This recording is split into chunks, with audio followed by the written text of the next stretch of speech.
Olá, irmãos e amigos, estamos juntos mais uma vez para o nosso café com Deus.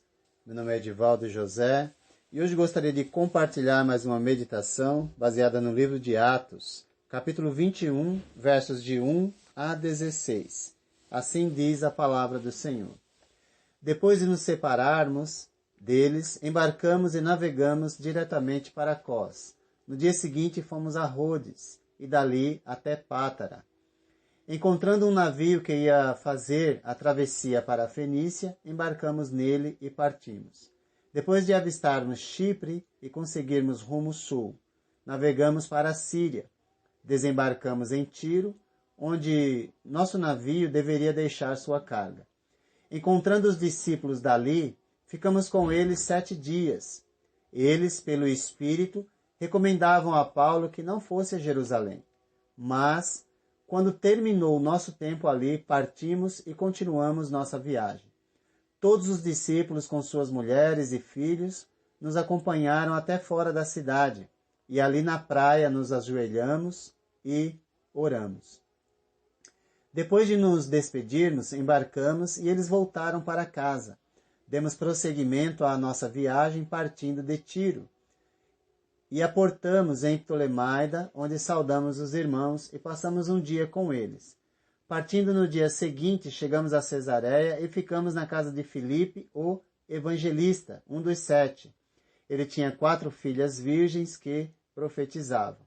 Depois de passarmos ali vários dias, desceu da Judéia um profeta chamado Ágabo. Vindo ao nosso encontro, tomou o cinto de Paulo e, amarrando as suas próprias mãos e pés, disse: Assim diz o Espírito Santo, desta maneira os judeus amarrarão o dono deste cinto em Jerusalém e o entregarão aos gentios. Quando ouvimos isso, nós e o povo dali rogamos a Paulo que não subisse para Jerusalém. Então Paulo respondeu: Por que vocês estão chorando e partindo o meu coração?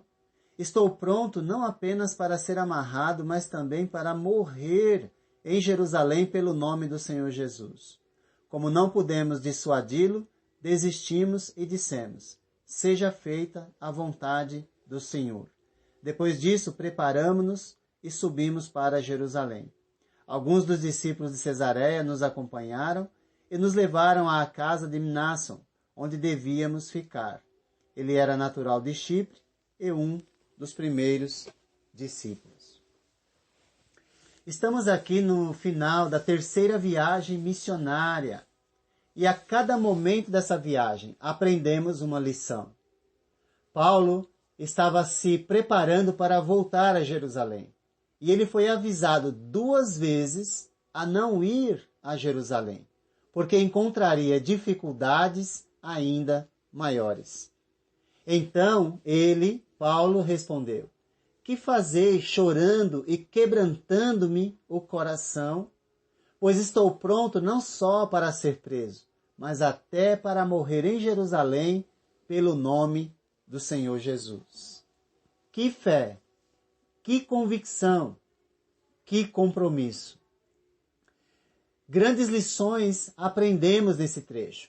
O irmão Paulo nos ensina com a sua vida que o compromisso com Cristo está acima da nossa própria vida. Jesus havia ensinado, em certa ocasião, pois quem quiser salvar a sua vida, a perderá. Mas quem perder a sua vida por minha causa, este a salvará. Lucas 9:24. Paulo compreendeu bem que em primeiro lugar estava o compromisso que ele tinha com o Senhor Jesus. Por isso disse: Estou pronto até para morrer pelo nome do Senhor Jesus. Isso significa que a vontade do Senhor Jesus estava bem no centro de sua vida. Às vezes me pergunto, em nossa realidade, especialmente onde vivemos, onde estão esses discípulos dispostos a darem a sua própria vida pela causa de Cristo? O que vejo muitas vezes é, por muito menos dificuldades, pessoas abandonando Jesus. Querem Jesus, mas não querem sofrer pela causa de Jesus. Pense bem em sua vida e verifique se você tem essa disposição. Onde você tem fixado os seus olhos? Paulo tinha os olhos fixos no Senhor Jesus, aquele que o resgatou das trevas para a sua maravilhosa luz. Qual o seu propósito para a sua vida? Certamente, o apóstolo Paulo tinha como propósito agradar um só, o Senhor Jesus, aquele que o chamou, e não a si mesmo. Às vezes nós queremos servir a Deus, mas queremos que nossa vontade seja feita. Isso não caracteriza o discípulo de Jesus, mas simplesmente uma pessoa religiosa. De quem você busca a aprovação? Paulo buscava a aprovação sempre do Senhor Jesus e não dos homens. Então, por quê? Qual o seu motivo para servir a Deus? Buscar a aprovação das pessoas? Certamente não é esse o tipo de compromisso que esse discípulo tinha com Jesus. Ele buscava sempre a aprovação do Senhor. O que é mais importante para você? Para esse verdadeiro discípulo de Jesus, o mais importante era aquilo que era importante para o Senhor Jesus, não para ele. E você? E eu? O que é mais importante para você? Aquilo que é mais importante para você é o mais importante para Jesus? Esse compromisso que esse discípulo tinha era o resultado da compreensão da missão que ele tinha. Isso significa que, assim como a missão de Jesus era buscar e salvar os perdidos, na mente desse discípulo não havia nada mais importante nesse mundo do que buscar e salvar os perdidos. Não importavam as circunstâncias e nem as lutas. Ainda que isso custasse a sua própria vida, ele estava disposto a falar de Jesus para todas as pessoas. Ele sabia que havia sido chamado para ser testemunha do Senhor Jesus. E isso implicava em dar um bom testemunho por onde ele passava. Se você é discípulo de Jesus, você sabe que foi chamado para testemunhar o testemunho das testemunhas oculares de Jesus, ou seja, o testemunho apostólico. E que você deve testemunhar, e que nós devemos testemunhar com as palavras, mas também e sobretudo com a vida. Não dá para falar de Jesus sem viver como Jesus viveu. Ele sabia, Paulo, que as consequências da missão dele durariam para a eternidade.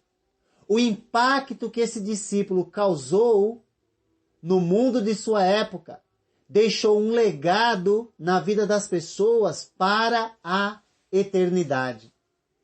Qual é o legado que você tem deixado na vida das pessoas? Quanto tempo dura?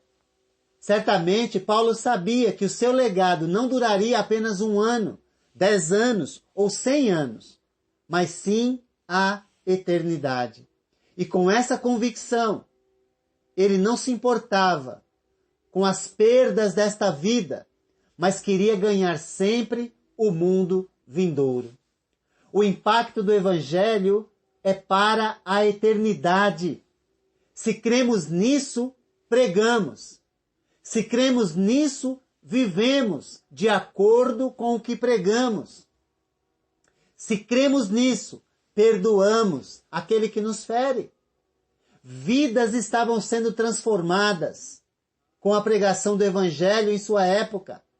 E essa transformação adentraria os portais da eternidade. Se cremos nisso, pregamos. Se cremos nisso, vivemos de acordo com a vontade de Deus. No final de tudo, Não importa o tamanho da sua casa, não importa o carro que você tem, não importa quanto dinheiro você tem na sua conta. Isso tudo irá passar e não adentrará a eternidade, mas será destruído. Então, qual estilo de vida você tem vivido aqui nessa terra? Paulo nos ensina, com sua vida, que coragem é uma virtude que deve fazer parte da vida do discípulo de Jesus, para abrir mão desta vida, para alcançar a única vida que vale a pena, a vida eterna. Por isso ele disse, estou pronto. E você, está pronto para adentrar os portais da eternidade? Está pronto para deixar as coisas desta vida em segundo plano, para pensar nas coisas de Jesus? Estou pronto. Isso significa que ele não tinha medo de compartilhar sua fé e sua história com os perdidos. Ele não tinha medo de ser rejeitado por causa da sua pregação, a pregação de Jesus. Ele não tinha vergonha se as pessoas olhassem para ele com desdém. Ele não tinha medo de não ter a resposta certa, porque a única resposta certa era Jesus. Então ele ia falar de Jesus para as pessoas. Paulo não tinha medo do sofrimento causado pela rejeição das pessoas ao Evangelho. Ele não tinha medo de ser perseguido e maltratado, pois aprendera a liberar perdão como Jesus. E você? Qual o seu medo? Paulo não tinha medo de perder absolutamente nada, pois nada valia para ele mais do que a salvação e o relacionamento que ele tinha com o Senhor Jesus. Quem tem tudo nesse mundo não tem nada aos olhos de Deus. Mas quem tem Jesus tem tudo diante dele. Pois tudo que vemos e conquistamos nesse mundo é passageiro. Mas tudo que não vemos e conquistamos em Jesus é eterno. Certamente, se alcançarmos esse entendimento, um dia poderemos dizer, como Paulo disse, estou pronto para morrer pelo nome do Senhor Jesus. Superaremos nossos medos, buscando compreender que o resultado da nossa missão aqui nesse mundo caminha para a eternidade e abre oportunidade para que outras pessoas possam ir conosco. Que Deus te abençoe.